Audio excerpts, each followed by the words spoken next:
Bienvenue à toutes et tous. Donc, l'émerveillement, c'est un concept, les psychologues comme Paul Ekman, j'ai été très proche, ont reconnu un certain nombre d'émotions de base qui sont universelles, qu'on trouve aussi bien en Papouasie que parmi des étudiants américains.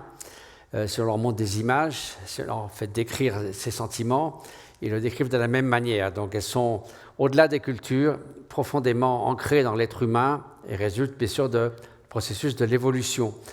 Donc, on en distingue certaines principales qui sont évidentes, la joie, la tristesse, la surprise, la peur, le mépris.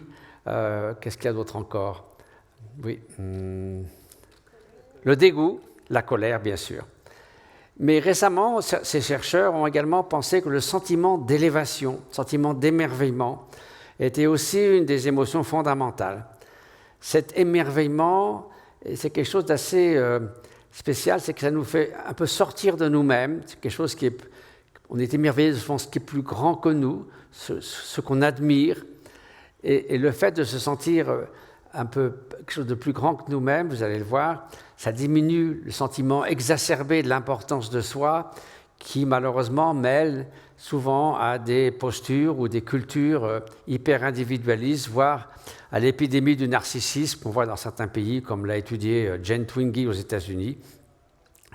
Et donc l'émerveillement, c'est sûr que ça a beaucoup de qualités pour aussi nous relier aux autres, l'émerveillement devant la nature humaine, ne pas voir uniquement les côtés sombres de la nature humaine, mais voir ce potentiel extraordinaire de bonté qui est au plus profond de nous, comme disait Nelson Mandela après tant de prison, à propos de ces geôliers, si on va chercher vraiment au fond du fond, on trouve toujours une part de bonté chez l'être humain. Et en tant qu'animal social aussi, c'est assez normal que même si nous pouvons commettre des génocides, des massacres en masse, devenir des psychopathes, malgré tout, dès la plus tendre enfance, nous avons une prédisposition plus forte vers la coopération, vers apprécier des gestes de bonté, et on se sent mieux en soi-même si on fait preuve de bienveillance plutôt que de malveillance.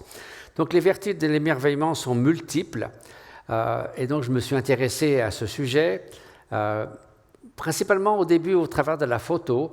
J'avais photographié de la part sauvage du monde, et aussi les visages dans différents continents, principalement dans l'Himalaya. Et puis un jour, je me trouvais au fin fond de l'Islande, sur un haut plateau, avec un ami dans un refuge, devant un immense plateau de lave. Il neigeait, nous étions tous seuls dans ce refuge. Et je me dis, mais qu'est-ce que je fais là? Un moine bouddhiste en Islande, c'est un peu bizarre. Mais je me dis, mais c'est l'émerveillement devant tant de beauté, de cette grandeur de la nature. Et donc, je me suis dit, tiens, voilà, avec toutes les images que j'ai un peu de par le monde, voilà un beau sujet. Et donc, je l'ai exploré aussi sur le plan de la recherche, sur le plan de la philosophie. Et ce qui est certain, c'est que si on est émerveillé par quelque chose, alors, notamment la part sauvage du monde, la part sauvage du monde, c'est ce qui reste encore de ce qui n'a pas été, disons, suffisamment dégradé par l'homme pour que, au point de vue de l'écologie, au point de vue de tout ce qui est de la biodiversité, cette part sauvage soit encore à peu près intacte. Il n'y en a plus beaucoup, il y en a de moins en moins, elle est très en danger, de sorte que l'on donne cette place sur la planète, parce que si nous disparaissons, bon, ça serait peut-être grave pour la philosophie, la musique, la poésie, ça serait pas trop mal pour les autres espèces, mais si nous continuons sur notre élan et allons vers la sixième extinction massive, ça sera également extrêmement mauvais pour nous, parce que, évidemment, la biodiversité est fondamentalement le reflet de l'interdépendance que certains philosophes contemporains redécouvrent aujourd'hui, mais dont le bouddhisme a fait un des principaux points de sa perception du monde, l'interdépendance de toute chose, l'interdépendance de tous les êtres, qui est au cœur de la réalité. Donc, je vais essayer de broder un peu sur ce thème avec quelques images. Et donc, en hommage à notre ami Michel Mayor, que vous allez écouter, qui va vous émerveiller à 13h, c'est aussi l'émerveillement devant l'immensité du cosmos. Et c'est une immensité qu'on peut percevoir un petit peu à l'œil nu, mais que l'on voit encore mieux au travers des télescopes. Et c'est sûr que plus ces images nous arrivent avec des télescopes de plus en plus puissants, plus on ne peut pas ne pas être émerveillé de cette beauté.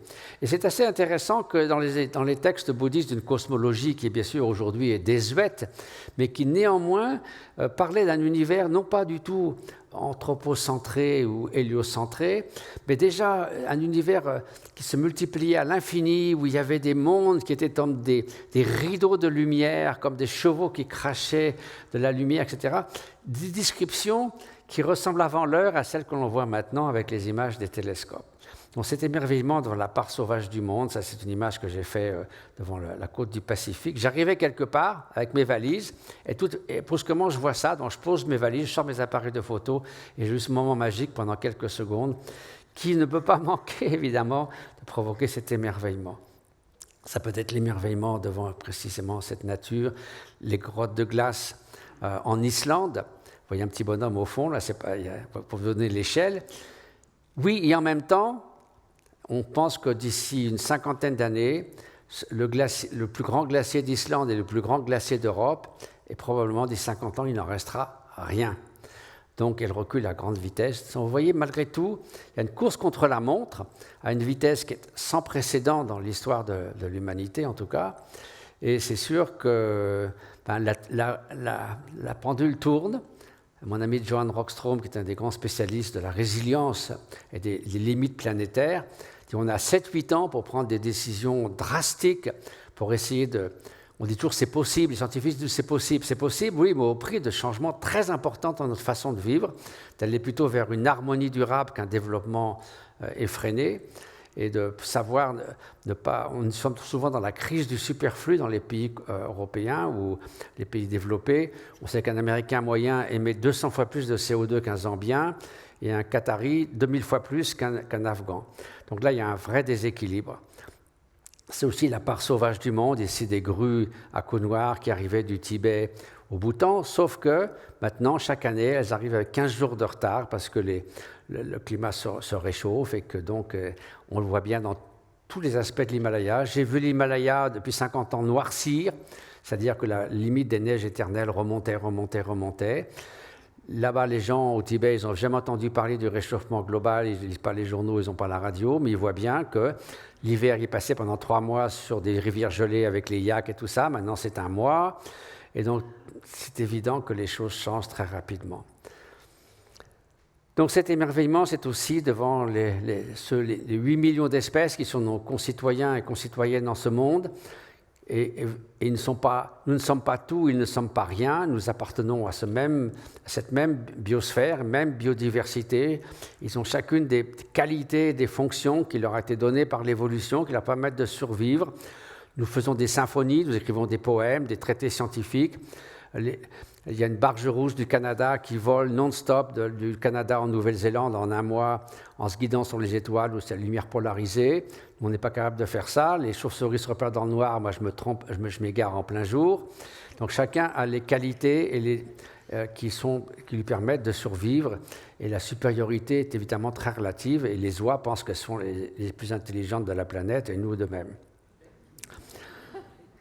Donc, ça peut être aussi l'émerveillement sur le microcosme, cette feuille prise dans la glace que j'ai photographiée en Dordogne, devant la puissance de la nature. C'est une cascade en Islande. Et puis, donc, s'émerveiller, disait un maître bouddhiste que je connais, c'est s'apprécier avec gratitude le déploiement infini des phénomènes. Et ça va du microcosme au macrocosme, à la nature humaine, à tout ce qui vit, à tout ce que nous pouvons percevoir. Et alors l'émerveillement a été aussi étudié en sciences, parce que souvent ces psychologues comme Dashiell Keltner et Paul Ekman ont essayé de voir finalement qu'est-ce que ça provoquait chez nous.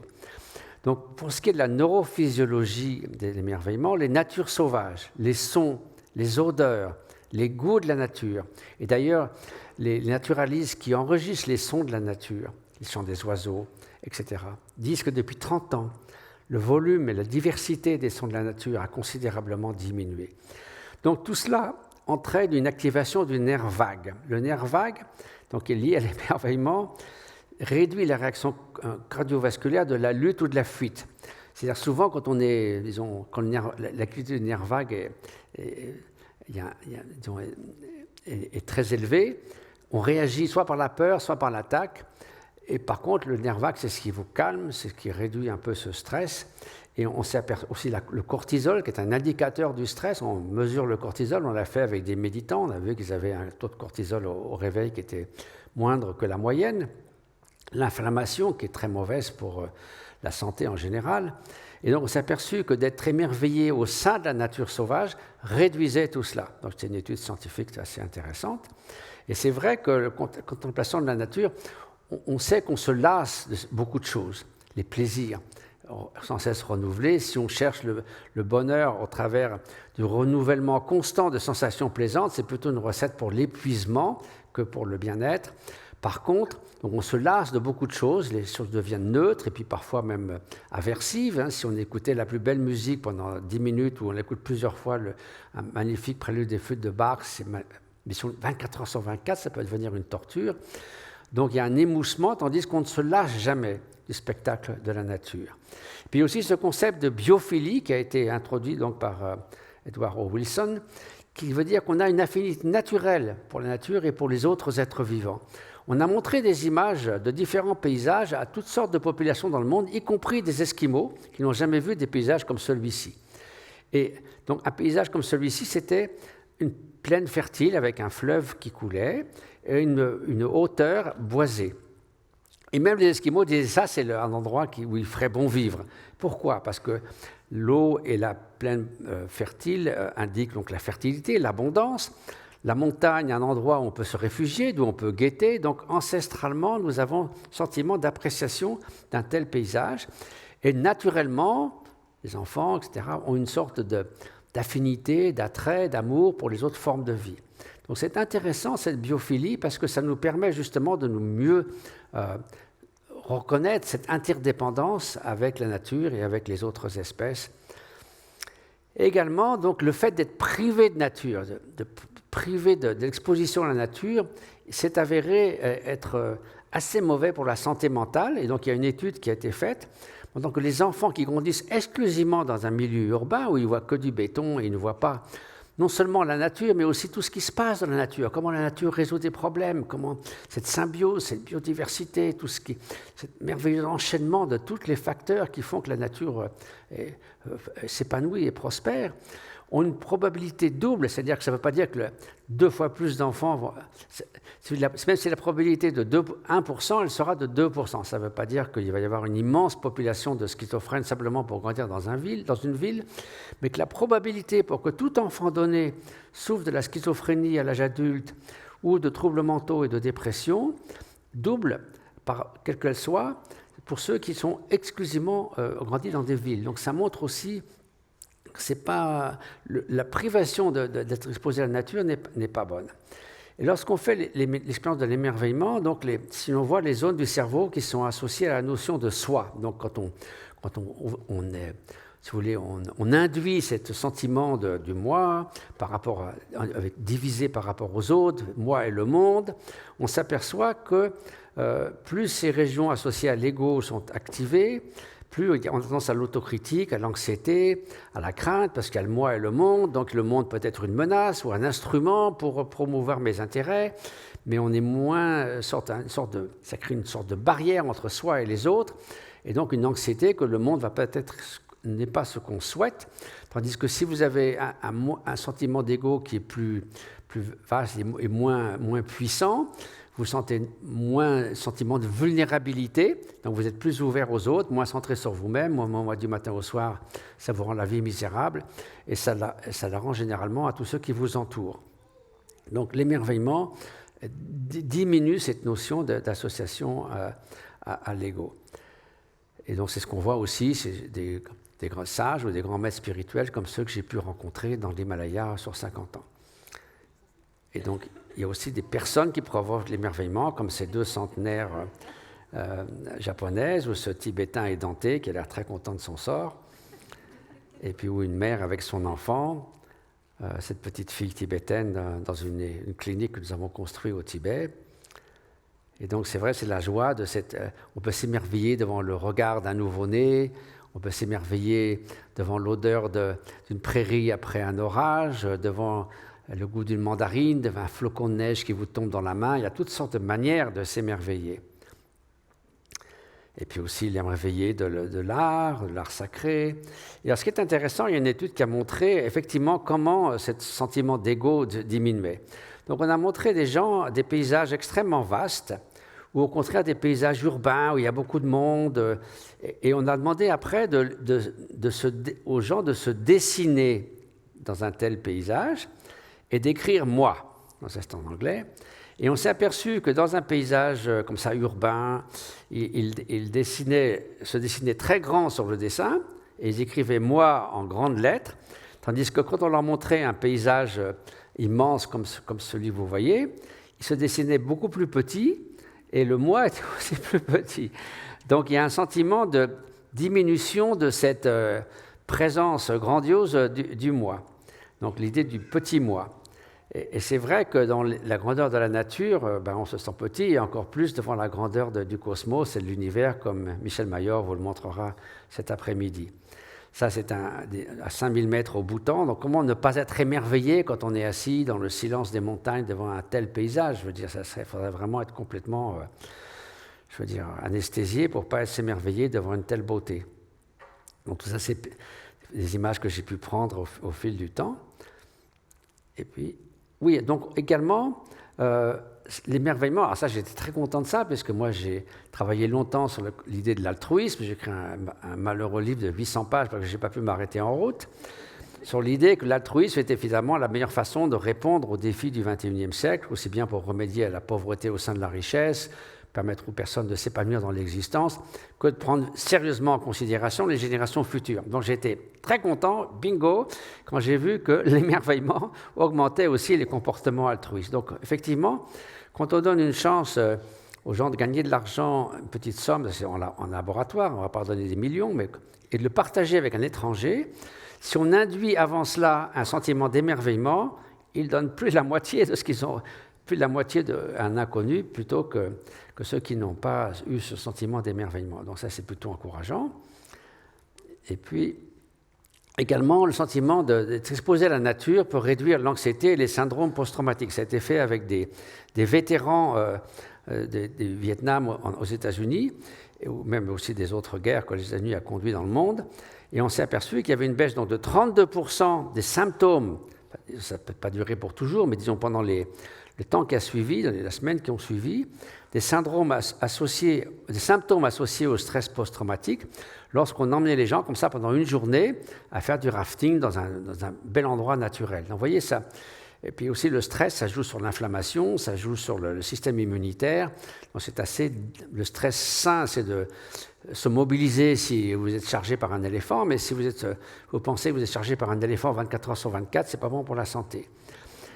Et alors aussi, l'émerveillement naît aussi, évidemment, lorsqu'on voit, on est témoin de la bonté morale. C'est quelque chose qui, de nouveau, est plus grand que nous et fait venir à la surface le meilleur de nous-mêmes.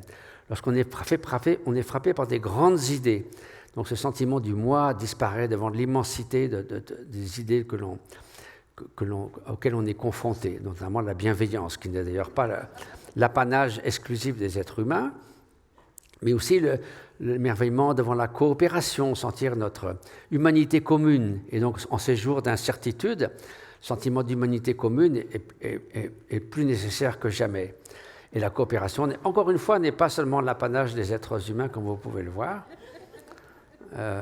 Et donc, le fait d'être témoin d'actes de courage, de bonté, active les régions donc, corticales des émotions qui se traduisent par des actions éthiques. Et ça entraîne la libération d'oxytocine, qui est ce qu'on dit l'hormone de la sociabilité, on dit parfois c'est l'hormone des câlins, je ne suis pas un spécialiste, mais disons que c'est ça qui, par exemple, quand une mère a un enfant, elle a beaucoup plus d'oxytocine qu'une maman qui n'a pas eu d'enfant, c'est valable pour les animaux également. Et l'activation du nerf vague. Donc d'être témoin de ces actes de courage augmente notre sentiment de lien à autrui et d'appréciation des actions morales. Encore une fois, vous voyez, le sauvetage n'est pas l'apanage des espèces humaines. Et donc voilà, la joie aussi d'être ensemble. Il y a une étude qui vient de paraître récemment, qui est une des plus vastes études sur la notion de bien-être ou de bonheur, conduite sur une cinquantaine d'années. On a suivi je crois, 10 000 personnes. il en est ressorti que le facteur principal pour la qualité de vie, c'était la qualité des relations humaines. Et donc, c'est quelque chose de très précieux. Et la qualité des relations humaines, qu'est-ce que c'est, si ce n'est la bienveillance, la coopération, s'émerveiller des uns des autres, des bons côtés de l'existence. Et donc, ça, c'est l'émerveillement d'enfants dans l'Himalaya qui, enfin, ont une école. Ici, il faut traîner les gamins parfois à l'école. Et là, ils sont tellement contents parce que jusqu'alors, ils n'avaient pas accès à l'éducation. C'est l'émerveillement devant la grandeur des paysages, devant le sacré. Et aussi, donc, cet émerveillement devant la part sauvage du monde, elle nous amène à prendre conscience que l'Holocène est notre paradis. Alors, l'Holocène, qu'est-ce que c'est ? Jusqu'à environ il y a 12 000 ans, vous savez que le climat a connu beaucoup de hauts et de bas, de réchauffement, de refroidissement, mais qui s'étalait sur des dizaines de milliers d'années, mais qui étaient parfois très importants et qui ont fait que la population humaine n'a pas grandi. À un moment même, la population humaine a été réduite à 40 000 personnes, on a failli pas être là. De fait, nous sommes tous cousins et cousines. Mais il y a encore 12 000 ans, on estime à 1 à 5 millions la population humaine. Donc, ce n'était pas grand-chose. Hein. Au début du XXe siècle, c'était 1 milliard, maintenant nous en sommes à 8. Mais donc cet Holocène, pourquoi ? C'est une période très stable de climat pendant 12 000 ans, jusqu'à ce que, dans les années 50, la grande accélération, nous remettions tout en cause. Et maintenant, donc, une dégradation du climat à une vitesse qui n'a jamais été enregistrée du point de vue géologique, du point de vue de la vitesse et de l'intensité. Donc cet Holocène, nous aurions pu le préserver encore pendant au moins 50 000 ans, et après il y aura des cycles naturels. Simplement, nous l'avons dramatiquement accéléré par nos activités humaines. Donc pour cela, il ne faut pas non plus se sentir découragé. Personne ne se réveille le matin en disant « puissais-je, je vais dévaster la planète ». Donc il y a une dilution de la responsabilité, ça s'est fait sur un siècle. Mais malgré tout, il y a aussi un sentiment d'impuissance. Qu'est-ce que ça va changer si je prends mon vélo au lieu de prendre une voiture ? Néanmoins, il faut un engagement local et un sentiment de responsabilité globale, de ne pas sous-estimer le pouvoir des idées, le pouvoir des transformations de la culture. Et nous pouvons changer les choses. Et donc, c'est ce mélange. Étant notre altruisme aux 8 millions d'autres espèces, parce qu'encore une fois, ils sont nos concitoyens en ce monde, nous sommes tous, comme disait Martin Luther King, nous sommes dans des esquifs différents, mais nous sommes tous dans le même bateau. Il faut se rendre compte qu'ils ont des émotions, ils ont une conscience, et il y a toutes sortes de facultés que les autres espèces ont, que nous avons également. L'évolution est très économe, et si nous avons tout ça, ce n'est pas par hasard, nous le partageons à des degrés divers. Cette notion de limite planétaire, donc, ont introduit Johan Rockström et ses collègues. En 1900, nous étions largement encore en sécurité par rapport à tous ces facteurs, des couches d'ozone, etc. En 1950, ça commence à augmenter. En 2010, et maintenant nous sommes encore plus loin, nous avons largement dépassé les limites de sécurité. Donc, il faut essayer d'œuvrer ensemble au développement global proposé, notamment les 17 points des Nations Unies, et se ressouvenir que, comme disait Victor Hugo, rien n'est plus puissant qu'une idée dont le temps est venu. Et donc cette idée, c'est l'altruisme, la considération d'autrui, et qui est notamment inspirée par l'émerveillement. Donc voilà en gros ce que je voulais dire, et il me reste 37 secondes, donc ça va.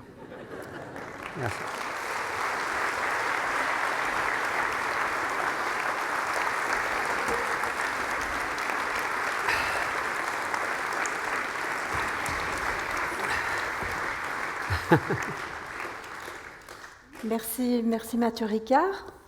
Donc je vous représente votre interlocutrice qui est donc Sarah Kohler, qui a, je pense, d'après ce que j'ai pu évoquer avec vous brièvement, un petit peu la même démarche que vous, les mêmes espoirs, les mêmes, je ne vais pas dire croyances, puisque vous avez montré aussi qu'il y a des choses qui sont mesurées, mesurables. C'est pas des blagues, hein. C'est pas des blagues.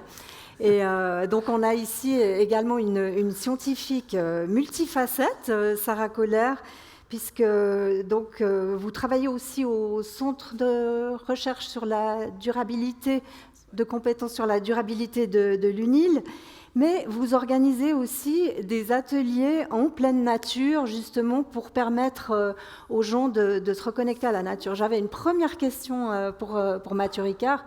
Vous dites que la nature ne lasse pas, on ne se lasse jamais face à la nature, alors qu'on peut se lasser des meilleures choses. Donc, j'ai quand même une question à vous poser. Pourquoi, si on ne se lasse pas de la nature, on y est si peu attentif ? Il paraît que ce n'est pas donné à tout le monde de s'émerveiller. Est-ce que c'est une pratique? Est-ce qu'il faut s'exercer? Est-ce qu'il y a des techniques pour réouvrir les yeux sur ce qui nous entoure? Ne pas être coupé. Ici en Suisse, vous avez des magnifiques paysages de montagne. Je crois que ce n'est pas compliqué de s'asseoir dans une prairie face à la montagne. Et ça serait difficile de ne pas être émerveillé. Donc effectivement, c'est plutôt la privation de cela. Ça a été étudié notamment en Californie à des enfants qu'on a exposés dans la nature systématiquement au fil de leur éducation. Et ils sont beaucoup plus créatifs quand on leur propose des problèmes complexes dans leurs réponses, leur faculté de gérer des questions, s'ils ont vu la nature opérer. C'est-à-dire comment la nature, toutes ces relations, etc. Et c'est vrai que vivre dans des grandes villes, il y a une privation de nature qui est délétère. En Scandinavie, par exemple, qui a été, d'après les évaluations, toujours au top pour la qualité de l'éducation, il y a systématiquement, toutes les, je ne sais pas combien, 1h30, 20 minutes, bon, parce qu'ils peuvent se le permettre sans doute d'être tout de suite dans la nature. Genève, évidemment, vous êtes assez rapidement à la campagne. Donc, ramener les enfants à la nature, parce que c'est important. Et donc, c'est vrai que les enfants qui ne connaissent pas la nature, ils ne connaissent pas le nom des oiseaux. Donc, comment voulez-vous qu'on soit concerné par quelque chose si on ne sait même pas comment il s'appelle? Moi, j'ai vu un petit enfant, il devait avoir 10 ans, il avait la première fois touché une ortie. Il est venu, il a dit « Maman, il y a un légume qui m'a mordu ». Bon, d'accord, mais enfin, je veux dire, c'est un peu... Donc, c'est vrai qu'un minimum d'exposition à la nature, et on sait quels sont les bienfaits. Il y a des études qui ont été faites au Japon, notamment, sur les bienfaits pour la santé physique et mentale, d'être dans la forêt. Alors, c'est pas les forêts, certaines forêts sont plutôt calmantes, d'autres forêts sont plutôt ravigorantes. Donc, c'est une évidence. Bon, ce sont des choses qui avancent. Quand même, il y a beaucoup d'initiatives, justement. Il y a même, on donne la crèche en forêt. Il y a des enfants qui, par tous les temps, vont à l'école dans la forêt. Alors, ça reste très, très, très ponctuel, mais ça se développe. Et c'est vrai qu'on sent un petit peu quand même cette prise de conscience de la nécessité de se reconnecter au vivant dans la population générale, je dirais. Mais avant de parler plus en détail de ce qu'est l'éco-psychologie, ce qu'on remarque aussi, c'est qu'il y a une autre révolution qui est en marche. Je pensais notamment à l'intelligence artificielle, où on est de plus en plus capté par autre chose, par une autre réalité, si je puis dire. Et il y a quand même des dangers assez imminents. Il y a des signes encourageants. Mais il y a aussi tout ce mouvement vers un repli, vers des univers parallèles, plutôt que d'ouvrir la fenêtre et puis d'écouter le chant du merle. Donc, je ne sais pas... Juste une petite chose avant, que vous n'allez pas beaucoup prendre la parole. Mais il y a une étude qui a montré notamment que les enfants jouent 10 fois moins dans les lieux publics qu'il y a 30 ans. Pourquoi ? Voilà. Parce que les appareils sont à la maison. Là, ils sont scotchés sur les réseaux antisociaux et compagnie. Et c'est vrai que c'est un déficit de relations humaines. Il y avait une étude qui a été faite sur des enfants, et il y en a un qui avait dit, on lui demandait, mais pourquoi tu ne peux pas avoir une conversation autrement que... Et il disait, peut-être plus tard, je ne suis pas prêt. Vous vous rendez compte ? C'est vraiment, ça détruit la fibre du lien social, et on sait que la qualité des relations humaines est le facteur principal du bien-être, donc ce n'est pas étonnant que ça joue sur le bien-être, l'anxiété, l'augmentation des dépressions, de l'usage des antidépresseurs qui montent. Donc tout ça, c'est évidemment un phénomène de société. Et puis il y a aussi, par un autre aspect, c'est l'illusion de la connaissance, où on pense qu'on devient spécialiste dans un domaine en surfant 15 minutes sur l'Internet, même si des gens à côté ont fait 10 ans de recherche. Donc ça c'est très déstabilisant. Merci beaucoup. Alors, on est tous curieux, vous y compris, j'imagine, de savoir quelles sont vos activités, vos recherches en éco-psychologie. Vous animez des ateliers en pleine nature avec des personnes éco-anxieuses ou avec n'importe qui ? Alors, je vais essayer de synthétiser du coup tout ça parce qu'il y a plein de choses qui pourraient être dites. Simplement, je trouve que l'éco-psychologie, je vais vous en parler juste pour définir ça, mais je trouve que ça aide beaucoup à penser que c'est un vrai phénomène de société, comme vous l'avez dit. C'est-à-dire qu'on a tendance à individualiser un peu l'éco-anxiété en disant que c'est des gens qui sont trop sensibles, qui devraient apprendre mieux à gérer leurs émotions et puis être plus forts face au dérèglement climatique, à tout ça. Et en fait, l'éco-psychologie nous permet de réancrer ça dans une démarche vraiment collective en disant qu'il y a des phénomènes de déconnexion humaine au vivant. En une phrase, peut-être si on devait synthétiser l'éco-psychologie, c'est un mouvement transdisciplinaire qui vient des États-Unis, peut-être plus qu'une phrase, qui vient des États-Unis depuis les années 60-70 et qui rassemble un ensemble de chercheurs, psychologues, militants environnementaux aussi. Donc ce n'est pas une sous-branche de la psychologie ni une sous-branche de l'écologie, mais vraiment un mouvement qui veut faire dialoguer ces deux disciplines. Et en une phrase, c'est de partir à la rencontre de la racine profonde de pourquoi on en est arrivé là, pour pouvoir apporter des réponses efficaces. Et donc du coup, c'est tout ce que vous avez déjà dit maintenant, peut-être formulé d'autres manières, qui rassemblent dans des mots, des concepts et des manières de comprendre le monde, parce qu'on a besoin de sens aussi. Ça apaise l'éco-anxiété de comprendre dans quel monde on vit et quel levier on a, nous, à notre échelle, pour pouvoir faire basculer les choses. Sachant qu'on est déjà dans une forme de mutation culturelle, et je trouve que c'est important de se le dire, parce qu'il y a plein de choses qui sont en train de changer. Mais donc voilà, pour les éco-psychologues, il y a cette déconnexion à la nature qui vient déjà depuis la sédentarisation, donc c'est quelque chose d'ancien, mais que nous, on est héritières de ça, et on doit vivre dans cette société où globalement, il y a une forme de déconnexion massive. Et on le voit dans notre modèle économique de production, de consommation, on est dans un modèle économique qui doit réapprendre à se réencastrer dans les limites écologiques. Et tout ça, ça demande beaucoup de temps, ça demande beaucoup d'énergie, et des fois c'est difficile de comprendre tout ce qui vient. On a des injonctions très contradictoires aussi en tant qu'individu. Et puis après, c'est à l'intérieur de ça, comment est-ce qu'on fait pour changer les choses. Et puis l'éco-psychologie part de la voie de la terre. Alors c'est comme la biophilie, c'est de dire qu'on a à l'intérieur de nous ce lien inné au vivant, mais cette déconnexion qui date déjà depuis la sédentarisation selon certains éco-psychologues, qui s'est creusée dans notre histoire humaine sédentaire, on s'est cru vraiment exempt des lois du vivant, aussi pour des motifs peut-être existentiels, parce que le rapport à la mort, il compte aussi là-dedans. Il y a plein de portes qu'on peut ouvrir là. La religion aussi. Voilà, une forme de se dire qu'on a aussi cette vulnérabilité d'être humain, puis ça a été une tendance assez... On peut le comprendre, de se dire, non, on est plus que juste une nourriture pour les vers à un moment donné. Et puis peut-être l'ego vient nourrir aussi ça, cette peur un peu de la mort. Donc je pense que voilà, dans toutes ces questions-là, il y a aussi une introspection assez phénoménale à avoir, mais qui est win-win. C'est-à-dire que souvent, on pense qu'on va être privé si on change, si on diminue notre production, notre consommation, etc. On voit que les effets un peu négatifs, mais en fait, il y a beaucoup, beaucoup à gagner, peut-être plus, justement, de conscientiser l'abondance qu'on a autour de nous. Et pour les éco-psychologues, voilà, je terminerai là-dessus, c'est vraiment ça, c'est de se dire quel levier on trouve pour changer les comportements qui ne sont pas axés sur la culpabilisation, pas sur que les chiffres non plus, parce que ça ne fonctionne pas. Donc ça, ils le disent depuis les années déjà 70, 60-70.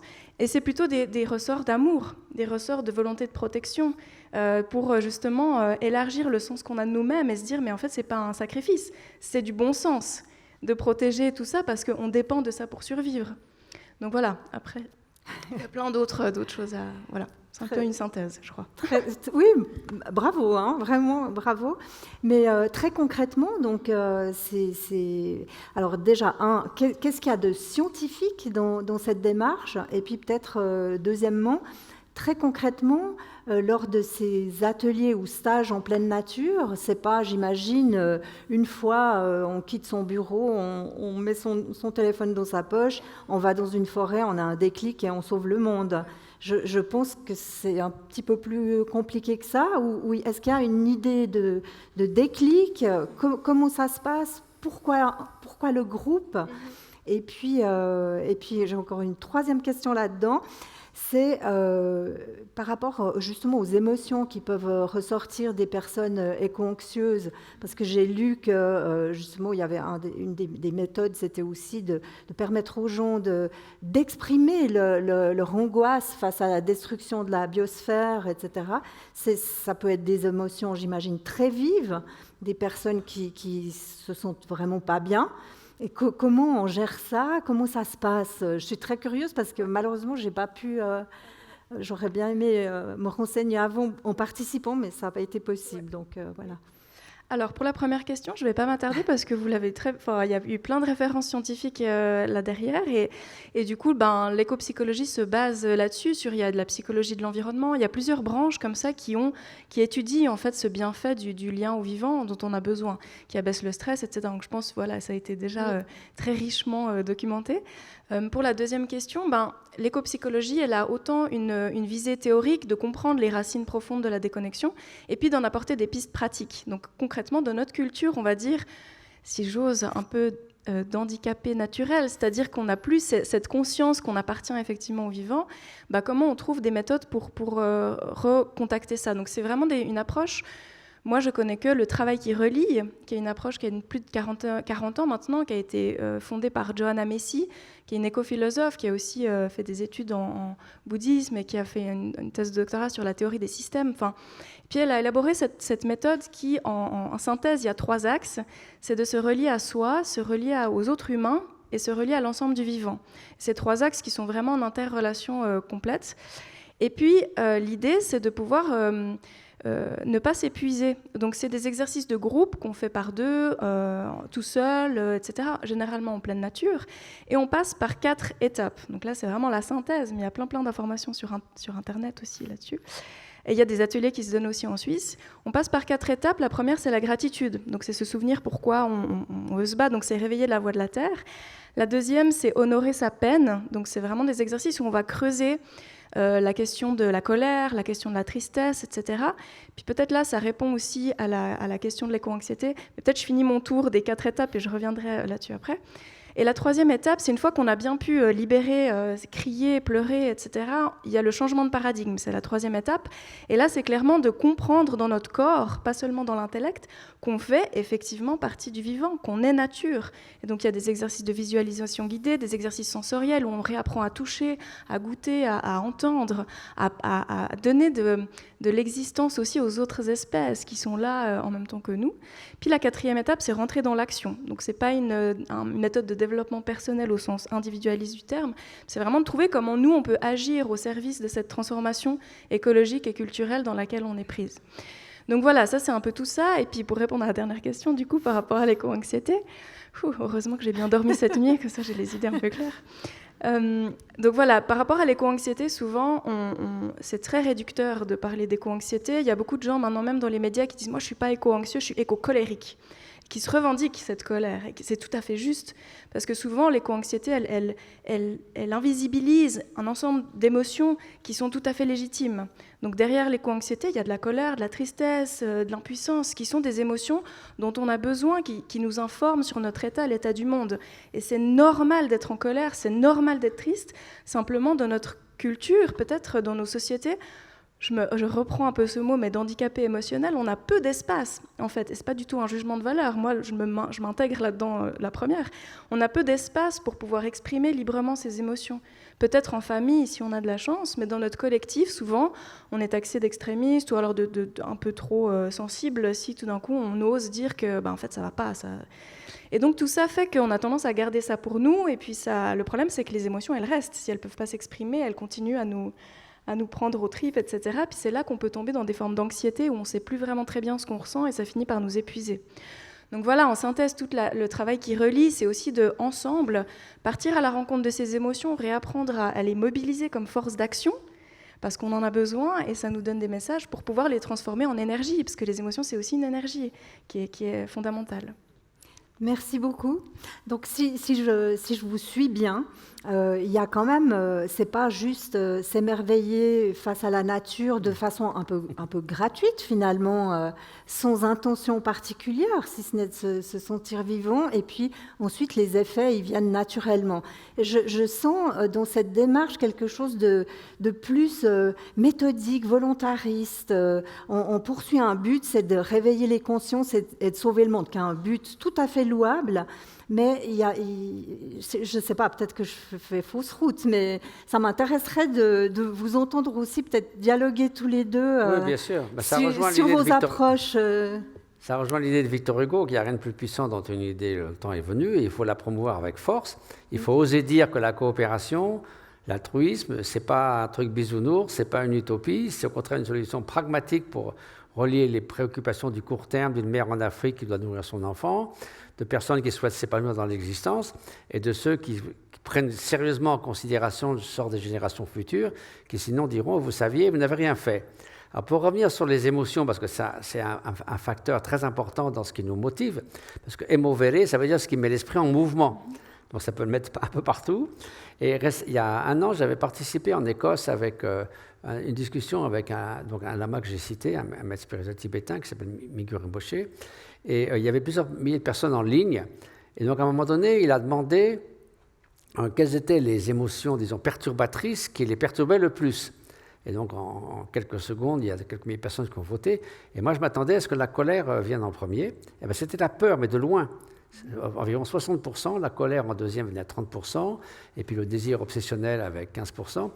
Donc l'anxiété, c'est l'anxiété devant cet inconnu, devant l'incertitude, aussi bien au point de vue social, qu'au point de vue environnemental, qu'au point de vue de la paix dans le monde. Donc il y a cette permanente anxiété, et c'est sûr que reprendre conscience de notre humanité commune, que nous ne pouvons résoudre ça qu'ensemble, c'est essentiel, humanité commune, et je dirais même sentience commune avec les autres espèces. Donc reprendre ce sentiment de responsabilité globale qui est fondé sur la compréhension de l'interdépendance. Pour revenir juste sur la colère, donc nous avons fait une réunion de l'Institut Mind and Life en l'an 2000, qui était un des meetings les plus fascinants, sur les émotions destructrices. Donc Paul Ekman, qui est un grand spécialiste des émotions, il disait la colère, comme toutes les émotions, elles viennent de l'évolution, ça veut dire qu'elles sont utiles, sinon elles ne seraient pas là. Et donc la colère, qu'est-ce que c'est ? C'est surmonter un obstacle qui vous empêche d'accomplir ce que vous voulez faire. Un enfant, vous lui prenez ses jouets, il se met en colère tout de suite. La jalousie, par exemple, ça n'aura jamais rendu personne heureux, mais à l'époque où on avait besoin des chasseurs-cueilleurs, ce qui était 80 ou 18% de la vie de l'humanité, il fallait que, disons, les parents restent ensemble parce que c'est des conditions très difficiles, et si le papa il s'en allait dans une autre tribu, c'était, pour la survie des enfants, ce n'était pas une bonne chose. Donc le fait d'augmenter la cohésion, disons, d'une famille, bien que ça ne soit pas agréable, et que la colère non plus. Mais ceci dit, il faut aussi voir les émotions, ce n'est pas juste la colère, la jalousie, c'est comme un mur qu'on regarde de loin, il a l'air tout blanc et tout beau, mais si on regarde de près, on voit qu'il y a des aspérités, il y a des petits points jaunes, il y a des mouches qui ont fait des crottes, etc. Donc la colère, c'est pareil, il y a toutes sortes de types de colère. Des saintes colères. Il y a la colère, oui, la sainte colère, mais donc il y a la colère qui est l'énervement. On n'en peut plus, on pète les plombs, on se met en colère, mais en fait c'est un manque de patience. Il y a la colère malveillante. Alors ça, l'antidote à ça, c'est pas la patience, c'est la bienveillance et l'action, pour remédier aux causes de la souffrance. Et puis il y a l'indignation. Et l'indignation, c'est justement devant une injustice, un massacre, quelque chose qui est inacceptable. Mais attention, il faut saisir ce moment, parce que la colère, nous disons, nous réveille. La colère rend les choses plus claires. Dans le bouddhisme, on dit qu'il y a un élément de clarté dans la colère. Si on saisit ce moment de clarté et qu'après on transforme cette énergie en bienveillance, c'est-à-dire remédier à ce qui vous indigne, soit en remédiant à une injustice, soit en faisant ce qu'il faut pour remédier à des souffrances injustes, à ce moment-là, elle est mue par la bienveillance, et non pas par la malveillance. Donc c'est assez subtil, et on sait notamment que, par exemple, ça a été étudié, quand on voit des gens, admettons que vous voyez quelqu'un qui est en train de tabasser un enfant dans la rue, j'ai vu ça une fois en Inde, c'est très pénible, donc on veut intervenir. Mais des études ont été faites que ce qui se passe, même si l'enfant ou la personne, ça peut être un adulte, est blessé ou en danger, tout le monde se retourne contre l'agresseur pendant 10 minutes et on oublie la personne qui est en train de souffrir parce qu'elle a été tabassée. Donc il y a ce sentiment il faut régler son compte à celui qui a fait ça. Et donc on oublie, ça tombe dans la colère de la confrontation, on veut finalement lui régler son compte ou lui rendre la monnaie de sa pièce, alors qu'en fait il faut simplement l'empêcher de nuire et puis après s'occuper de la personne qui est en souffrance. Donc l'indignation peut être compatible avec la bienveillance, avec la compassion, avec la force d'âme, la détermination, sans laisser le ressentiment prendre le dessus, parce que ça empoisonne finalement ce sentiment de sainte colère ou de juste indignation. Donc il faut vraiment distinguer toutes les nuances de ces émotions, parce que ni les mêmes résultats, ni les mêmes causes, ni les mêmes antidotes. Très bien. Et vous, donc, Sarah Kohler, vous n'êtes pas du genre à coller vos mains sur le bitume ou à manifester. Est-ce que Madame Messi était elle-même militante écologiste, donc j'imagine qu'elle participait à des actions aussi. Les deux vont ensemble pour vous, ou est-ce que vraiment, résolument, le changement de cap, il se fera par la bienveillance, par la reconnexion au vivant, par tout ce qu'on évoque ici? Moi, je pense qu'il faut... il faut rien du tout. Mais est-ce qu'il faut s'énerver? Est-ce qu'il faut protester? Est-ce qu'il faut manifester? Je pense qu'il y a beaucoup d'actions à plein d'échelles différentes qui sont très diversifiées, qui sont utiles.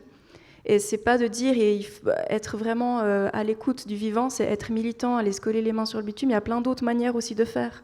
Donc c'est tout l'enjeu finalement de cette 4e étape aussi du travail qui relie, c'est de sentir en nous vers quoi on peut mettre nos compétences en application.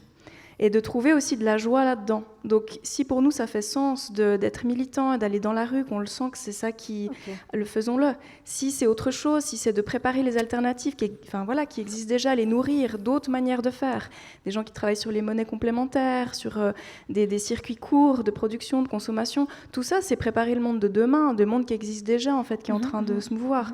Donc on a besoin de toute la palette. Et je pense que peut-être c'est important d'insister aussi sur le fait que pour éviter de s'épuiser et de faire ce qu'on nous dit de faire, de sentir vraiment à l'intérieur qu'est-ce qui vibre. Et peut-être, je terminerai aussi là-dessus, parce qu'en écopsychologie, il y a cette idée qu'il y a un continuum entre notre santé et la santé de la biosphère, et donc du coup, les deux sont absolument interreliés. Donc si moi, je prends soin de moi et que je fais des choses qui font sens pour moi, et qui, en fait, naturellement, ça va avoir un impact bénéfique aussi sur le vivant. On parle beaucoup de co-bénéfices maintenant, c'est au niveau scientifique, une des références aussi de co-bénéfices, des actions qu'on fait, qui ont autant un impact pour réduire nos émissions et pour notre santé, en fait on est là-dedans. Donc c'est vraiment de casser cette idée qu'il y a nous, puis il y a le monde. En fait non, c'est toujours en interrelation. Pour rebondir encore sur la colère, même par rapport à l'environnement, vous allez entendre Paul Watson cet après-midi. J'ai une amie qui a été 8 ans sur le premier Rainbow Warrior. Et à la fin, elle est partie parce qu'elle a dit qu'elle n'en pouvait plus de cette hargne, ce ressentiment qu'ils avaient contre des personnes qui agissaient de façon extrêmement délétère pour les autres espèces, notamment à l'époque, c'était le combat pour les baleines et les îles Féroé, etc. Mais c'était quelque chose qui finalement arrivait à l'empoisonner. Alors pour revenir à ce que vous disiez sur qu'il ne fallait pas réprimer la colère et la garder en soi, mais l'exprimer, il y a toutes sortes de... C'est encore un problème assez complexe. Des études ont montré, à l'époque, on disait qu'il faut se défouler, il faut casser des pianos, faire des trucs comme ça. Alors, on avait expliqué ça au Dalai Lama, je dis, vous pouvez taper la tête contre les murs ou dans un pelochon. Il a dit, moi, je choisis le pelochon, avec beaucoup de bon sens. Mais on a montré, en fait, que ça augmentait la tendance à la colère. Alors, il ne s'agit pas non plus de la réprimer comme une bombe à retardement, parce qu'un jour, elle va exploser. Mettez ça sous votre lit et ça explose. Ce qu'il faut donc, c'est un dialogue intelligent avec la colère, c'est-à-dire voir quand elle arrive, comme une étincelle, reconnaître qu'il y a une raison pour ça. Si c'est une raison valable, l'indignation y remédier, donc traduire par l'action, par l'engagement, par la détermination, mais pas laisser cette étincelle mettre le feu à la forêt dans l'animosité, le ressentiment, parfois la haine, qui est un poison et qui empoisonne tout le monde, vous-même et autrui. Donc c'est très subtil, mais donc effectivement pas la garder en soi, ni la faire exploser, mais une sorte d'habileté à la façon de voir venir ces émotions très fortes, et de les faire en sorte de les catalyser vers le bien, on pourrait dire, plutôt que vers un aspect destructeur ou une escalade de la confrontation. On sait par exemple que la plupart des crimes viennent d'une escalade d'abord verbale puis physique parmi des gens qui se connaissent bien. Il y a très peu de crimes qui se font par des gens qu'on n'a jamais vus de sa vie. Et donc c'est toujours cette augmentation justement de la colère, de l'animosité, du ressentiment, des chocs entre les personnes. Excusez-moi, juste avant de donner la parole au public là, qui est impatient, je pense, de poser des questions, j'avais juste une dernière question pour vous, Sarah Kohler. C'est quand je disais qu'est-ce qu'il y a de scientifique là-dedans, est-ce que vous avez pu faire déjà, vous avez le recul nécessaire, est-ce que vous avez pu faire des études sur les gens qui ont participé à ces ateliers, à ces stages, etc., pour voir combien de temps ça dure déjà chez eux, est-ce que ça les met réellement en mouvement, quelles sont les actions qui sont entreprises, est-ce qu'il y a déjà des fruits que vous pouvez voir, mesurer et admirer? Oui, alors plus d'un point de vue informel, c'est-à-dire qu'on n'a pas fait, je ne connais pas d'études à proprement parler qui suivent ça. Après, on voit, moi ça fait 5 ans maintenant qu'on co-facilite des ateliers, puis on connaît après les gens qui participent, comment ils évoluent. Moi-même j'ai participé il y a 10 ans à un atelier, je me vois évoluer là-dedans. Ouais. Donc c'est plutôt ça, il y a des témoignages qui sont très touchants. Il y a aussi vraiment cet esprit de communauté, en fait, où on réalise qu'on n'est pas tout seul à vivre tout ça. Et puis ça met beaucoup en mouvement aussi, ça donne de la force. Donc voilà, mais ce serait une étude intéressante à faire. Justement. Merci beaucoup, je vous remercie tous les deux. Il y a des micros qui vont passer dans la salle. Je crois qu'ils sont là, 2 ou 3 micros. Donc n'hésitez pas à lever la main si vous avez une question à poser, et dites juste si vous vous adressez à Mathieu Ricard, à Sarah Kohler ou aux deux. Monsieur.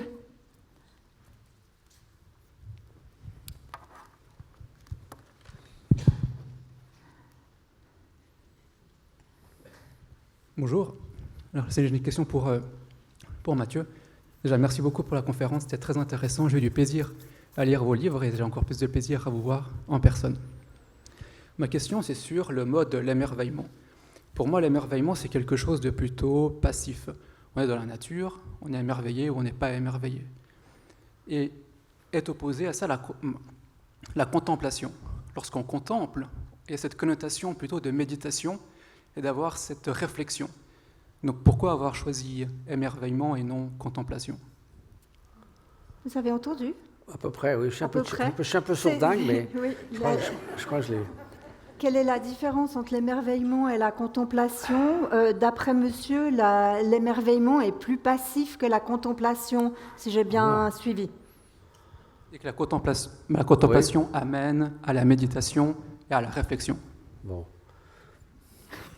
Enfin, je réfléchis à la question. Il est perplexe. Je peux revenir demain matin. Moi, je n'ai pas l'impression que l'émerveillement soit passif. Parce que, si vous voulez, quand on s'émerveille, par exemple, d'un acte de bonté, quand on s'émerveille dans un paysage magnifique, en fait, on a le sentiment qu'on se fond dans ce paysage ou qu'en gros, on s'associe intimement à l'acte de bonté en se réjouissant de cet acte. C'est-à-dire, en fait, la réjouissance est une sorte de partage de cet acte d'une manière indirecte, bien sûr, puisqu'on n'exécute pas l'acte nous-mêmes, mais si vous voulez, si on a un sentiment d'éloignement, oh non, qu'est-ce que c'est que ça et tout, donc on crée un fossé entre soi et autrui, tandis que l'émerveillement, on rentre en fait en se réjouissant de quelque chose, en s'émerveillant de quelque chose. C'est une manière d'y participer. Et donc, personnellement, je pense que pour moi, l'émerveillement est extrêmement dynamique. Alors, la contemplation, oui, c'est un mot. On parle beaucoup de méditation. En fait, les mots sanscrits et tibétains sont aussi assez actifs, c'est-à-dire c'est bhavana en sanskrit, ça veut dire cultiver. Donc, on cultive des qualités, comme on apprend à lire, à écrire, à jouer aux échecs, à faire des mathématiques. Donc, on cultive quelque chose, on l'amène d'une ligne de base à un point optimal. Et le mot tibétain indique plutôt se familiariser avec quelque chose. Donc ça peut se familiariser la façon dont fonctionne notre esprit, comment surviennent les émotions, qu'est-ce qu'on peut en faire, comment s'enchaînent les pensées, comment on peut devenir l'esclave des pensées, ou au contraire se libérer de cet enchaînement systématique. Et donc on se familiarise avec la nature de notre esprit, comment il fonctionne, on se familiarise avec la compassion, avec l'amour altruiste, etc. Donc c'est aussi actif, mais ça peut être aussi une contemplation simplement de contempler le ciel et puis d'unir la partie fondamentale de notre conscience, qui est simplement le fait de connaître. On appelle ça dans le bouddhisme la faculté lumineuse de l'esprit par rapport à un verre d'eau ou une table qui sont opaques en termes cognitifs, donc cet aspect lumineux qui est le simple fait de connaître, sans contenu particulier. Et si on mêle ça avec l'espace, il y a un état de contemplation qui n'est pas, je ne sais pas si c'est passif ou actif, mais qui est simplement de reposer dans une sorte d'état de simplicité. Alors, ce n'est pas très actif non plus, et en même temps, c'est un pouvoir de transformation. Donc je pense que la frontière entre qu'est-ce qui transforme est actif et ce qui est simplement passif et contemplatif, c'est passif dans le sens de subir, non pas, mais passif dans le sens de ne pas être frénétiquement dans l'action. Je pense que ni l'un ni l'autre ne sont passifs, personnellement. Merci beaucoup. Est-ce que je peux, hein? Merci beaucoup. Monsieur?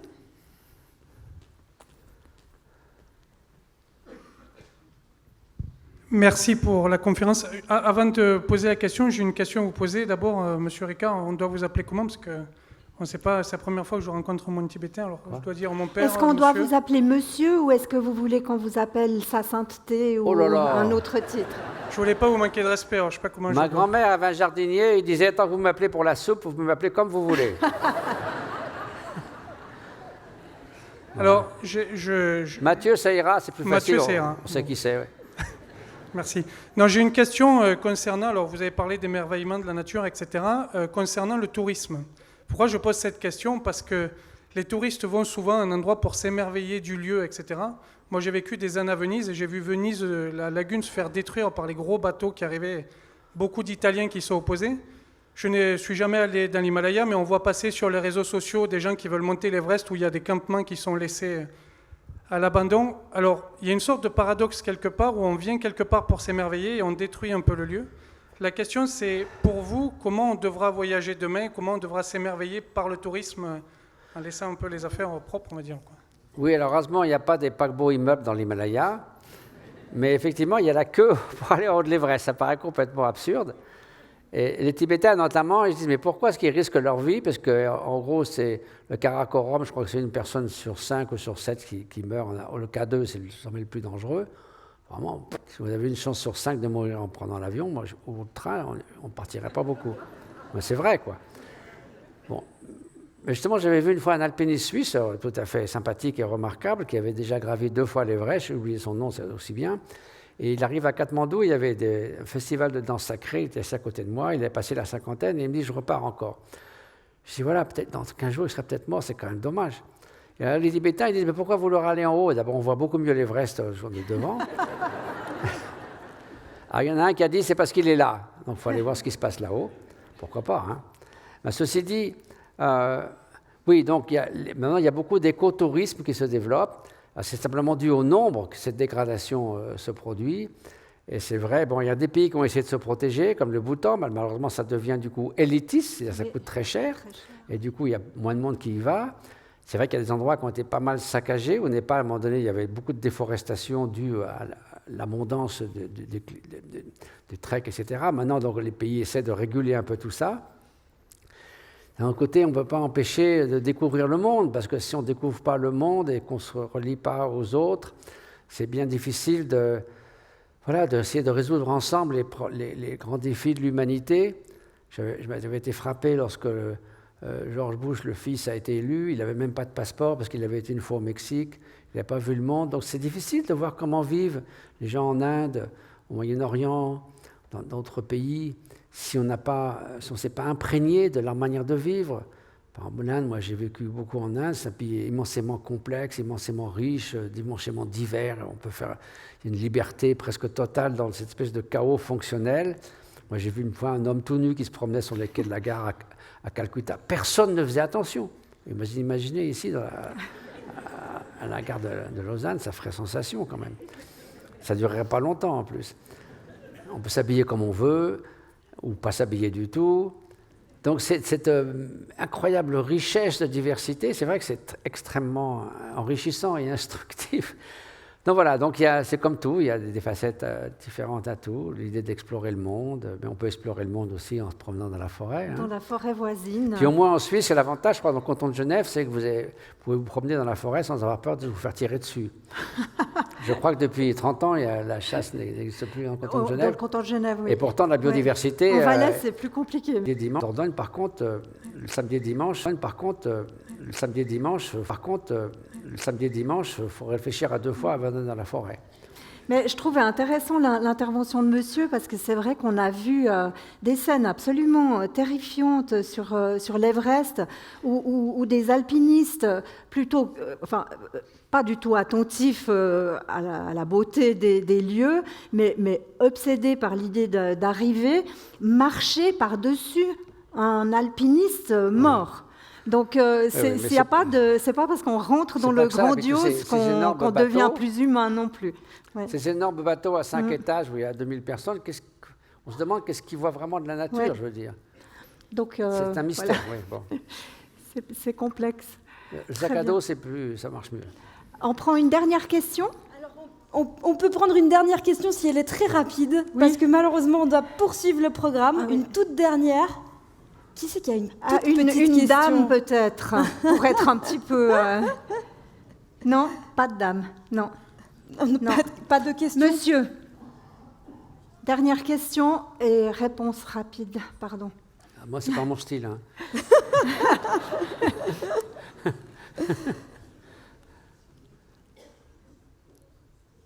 Ah, le micro ne fonctionne pas. Est-ce que... Ah, si, ça y est, je crois. Voilà. Allô? Oui, bonjour Mathieu. Vous parliez de l'émerveillement qu'on peut faire justement en Inde, à Calcutta ou à travers le monde, mais pourquoi pas prôner plus quelque chose de local? Parce qu'on a plein de belles choses autour de nous, entre autres en Suisse, et c'est vrai qu'on a tous tendance, moi le premier, à des fois aller à l'autre bout de la terre pour voir des choses alors qu'on ne connaît pas ce qu'il y a dans nos contrées. Et pourquoi on ne pourrait pas être plus connecté à nous et à moins devoir aller découvrir d'autres cultures, puis peut-être plus connaître les nôtres. Enfin, est-ce que c'est quelque chose qui émerveille plus parce que c'est, entre guillemets, plus exotique ou pas nécessairement? Merci monsieur, je crois qu'on a Oui, bien j'ai compris pas entendu, le mais sens de répondez. votre question. Et ça rejoint exactement la question d'avant. Pourquoi aller loin alors que c'est tout à fait merveilleux Ah, bien sûr. sur le campus de l'UNIL? Ah, oui, bon. Alors Non, mais- il va peut-être répéter Ben, ce qu'il a déjà dit. Je vais hein. laisser la dernière parole à Ouais. mon ami, Oui. mais je vous Oui, parlais peut-être. de l'émerveillement d'un flocon de neige qui vous tombe dans la main. Hier, j'ai photographié des écorces dans un parc au bord du lac. C'était émerveillant de voir ces détails absolument incroyables de tableaux abstraits, magnifiques, des couleurs, des nuances. On n'a pas besoin d'aller très loin. Donc, les fourmis, c'est formidable, vous ne vous rendez pas compte. J'ai vu 2 fourmis qui poussaient un énorme coléoptère. Elles étaient 2. Alors d'abord, elles étaient 2 à tirer. Et puis ça ne marchait pas parce qu'il y a un truc qui bloquait. Donc il y en a une qui a fait le tour et qui a poussé derrière. Donc il y avait une coopération. Ce n'est pas simplement un truc de société, sociale, etc. C'est une collaboration intelligente et individuelle. Donc c'est un émerveillement permanent. Voilà, merci beaucoup. Malheureusement, nous allons devoir conclure. Il y a le public de la prochaine conférence qui est déjà C'est derrière ça. la porte. Merci infiniment. Je trouve que c'est un dialogue très beaucoup. intéressant. Merci. Bon. Merci. Merci beaucoup. La conclusion. Alors, vous pouvez encore rester avec moi. Ili, merci beaucoup. Merci.